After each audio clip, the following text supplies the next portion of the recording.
Um dos assuntos que é motivo de discórdia entre helenistas e também de helenistas com pagãos de outras sendas, especificamente os bruxos, é a questão da magia. Será que realmente helenistas não podem praticar magia? Será que toda forma de prática mágica do mundo antigo é vista como impiedade?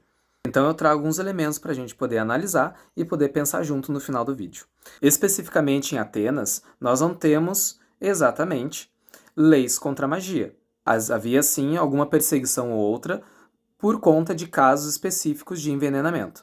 Agora, tinham contra a impiedade, práticas, comportamentos que denotassem impiedade, coisa que até mesmo filósofos poderiam incorrer, né? Nós sabemos de algum filósofo ou outro que falou alguma coisa que não agradou o ouvido dos atenienses, que quis dizer que os deuses não existissem, ou algo desse tipo. Essa pessoa geralmente era exilada, ou condenada à morte. Mas o grande X da questão é ser acusado de impiedade, não necessariamente de prática mágica ou alternativa.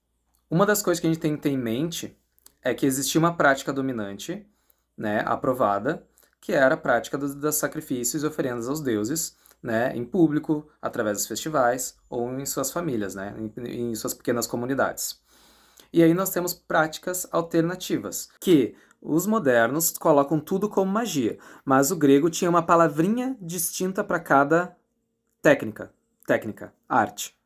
Que aí entra a farmaqueia, entra as maldições, né, os catadesmos, né, as amarrações, que os modernos também consideram como mágico, mas que a grosso modo não passa de uma carta, né, uma carta endereçada às divindades quitônicas, fossem elas os mortos, né, ou deuses de fato deuses que dominam o submundo, né, que tem algum poder no submundo, como por exemplo Hermes, Hécate e a própria Deméter ou Perséfone, entre outros, né, heróis também. Nós temos outras práticas alternativas, as purificações. Purificação seria vista como algo mágico hoje em dia, mas era extremamente cotidiano, né, para os gregos. Era uma prática corrente. Dentro do próprio rito, no rito padrão, a purificação é usada. A adivinhação, muitos livros acadêmicos colocam no âmbito da magia, o que para os gregos não era exatamente, né? E a adivinhação, a gente sabe que era amplamente utilizado. Logo, se o helenista coloca tudo isso como prática mágica e não pratica adivinhação, sendo que ela faz parte da vida cotidiana dos gregos, existe uma contradição. E aí, de novo, tem que analisar que comportamentos está tendo em torno dessa adivinhação. A gente não pode mandar os deuses responderem, por exemplo, né? Apolo, me dá essa resposta agora, eu nunca mais vou te cultuar. Óbvio que não, né? A gente tem todo um contexto desejável e apropriado para isso. Outra prática que colocam como mágica para os gregos é a de invocação dos mortos. Primeiro que honrar os mortos, ter esse, digamos, comércio com os mortos, já faz parte da piedade helênica, né? Na tradição helênica se honra os mortos com alguma crença de que eles podem dar esse retorno. Só que aí vem práticas que esbarram, por exemplo, naquela máxima délfica que diz não perturbe os mortos. O que acontece nas práticas alternativas da época que se utilizam dos mortos? Eles vão lá mexer no cadáver, né, vão literalmente lá mexer no cadáver e perturbar eles. Isso era mal visto, não era adequado. Então nós temos duas questões de postura. Um é você ir lá honrar os seus ancestrais, né? E outro é você ir lá incomodar o morto para fazer o que tu quer. E esse fazer o que tu quer também entra em relação aos deuses, que aí entra de novo na questão da impiedade, que é, além, claro, a questão da impiedade é tanto tu negar a existência dos deuses, não realizar os ritos para eles, né, conforme manda as tradições, né, antigas, e também querer controlar eles. E aí sim que entra muitas práticas de magia, de fato, modernas. Até uns anos atrás, quando eu lia muitos sites de magia, eles, de fato, tentavam mandar nos deuses. E esse comportamento, realmente, tanto dentro ou fora de contextos mágicos, é visto como impiedade, sim. Uma prática descrita lá em períodos tardios, mas, segundo Jâmblico, Pitágoras já utilizava há quase um milênio antes, é o uso de encantamentos homéricos, que é você pegar alguns versos da poesia homérica, né, porque ele era considerado divinamente inspirado, logo a poesia dele teria um quê a mais, né, tinha uma aura divina na sua poesia, nas suas palavras. E aí utilizar alguns versos retirando do seu contexto original, só analisando ali os versos em si e utilizá-los tanto de forma escrita quanto de forma falada para conseguir o efeito desejável.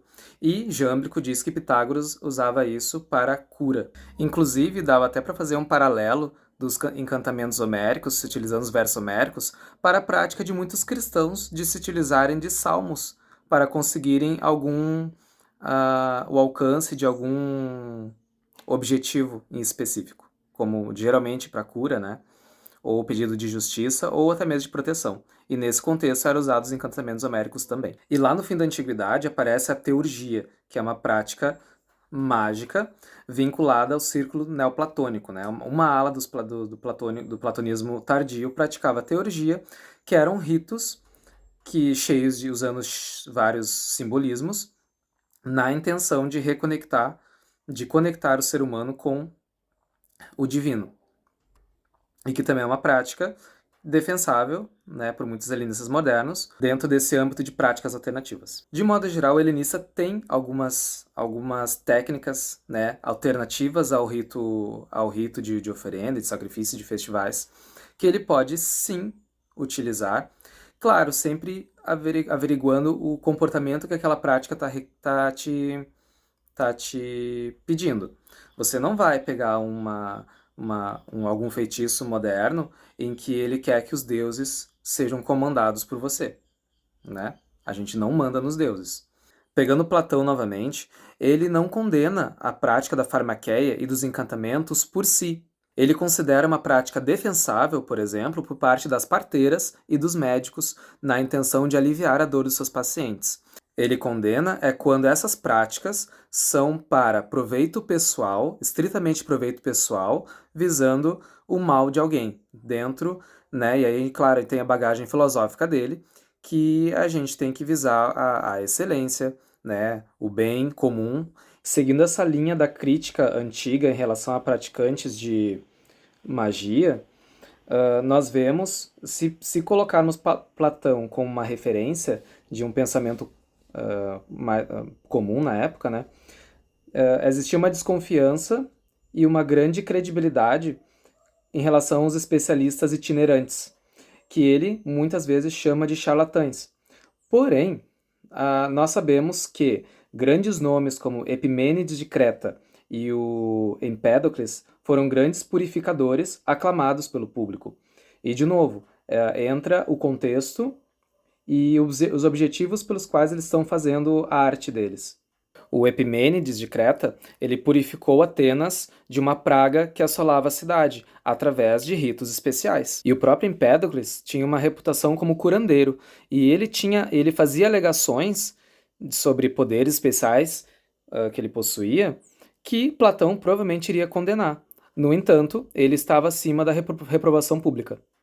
Uma crítica moderna, vinda também de alguns helenistas, e aí entrando para o lado mais ético da coisa, é que assim, a prática que tu quer fazer, ela é para burlar etapas do teu crescimento pessoal?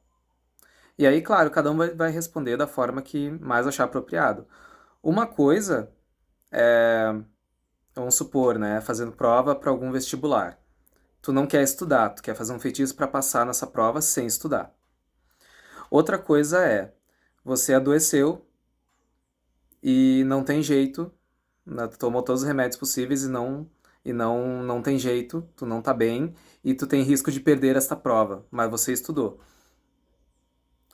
Valeria utilizar um desses recursos da prática alternativa grega, especificamente, para poder melhorar a tua saúde, para poder fazer essa prova na qual tu estudou? Então tem uma análise de contextos também, né? Sempre tem que analisar os contextos. O helenismo, de fato, de modo geral, ele é direcionado para uma vida devocional aos deuses, conforme os ritos padronizados, comportamentos padronizados, e pela busca da areté, né, que é traduzido como excelência, melhor traduzido como excelência, e às vezes virtude também. Só que o problema da palavra virtude é que ela é muito afetada pela compreensão cristã da coisa, né? E aí vem acompanhado a humilhação, a submissão como algo bom do ponto de vista cristão, que para os gregos não era, né, passava longe, né? A gente tem sim a modéstia, mas não no sentido cristão de aceitar a humilhação, aceitar ser submisso, muito pelo contrário. A areté dos gregos, ela visa a nossa autonomia, ao nosso crescimento pessoal e a nossa conquista da nossa autonomia. Então tem todos esses elementos para a gente pensar na hora de praticar e fazer qualquer coisa, né? Não só em questão de práticas mágicas ou práticas alternativas. A gente tem que saber quais são os valores proeminentes da tradição que a gente está seguindo. A intenção desse vídeo não é transformar todo mundo em algum tipo de feiticeiro, né? Não é não é o nosso forte. Inclusive, eu mesmo me coloco no subgrupo de helenistas que não tem magia como centro de interesse. Mas são práticas, algumas práticas que a gente pode se valer para aliviar um pouco, né, as dores do dia a dia, sem necessariamente ter que incomodar os deuses, né, para coisas às vezes tão pequenininhas, né. Que fique também bem claro que a intenção aqui não é analisar todas as formas de prática mágica moderna, não é isso, mas investigar os comportamentos que elas promovem. E até porque cada dia, né, inventa um tipo de magia diferente, né, então é quase impossível tratar isso um por um. Aqui o foco é mais as práticas alternativas do mundo antigo. Mas é isso, é um vídeo para vocês refletirem, né, não é para entenderem como um dogma nem nada. E para finalizar, eu trago um trecho do historiador Diodoro Sículo, que é do primeiro século antes da era cristã, e ele diz assim: quando os remédios dos médicos não funcionam, todos se voltam aos sacrifícios, aos adivinhos, aos encantos e amuletos para resolver os seus problemas. Nada mudou, né?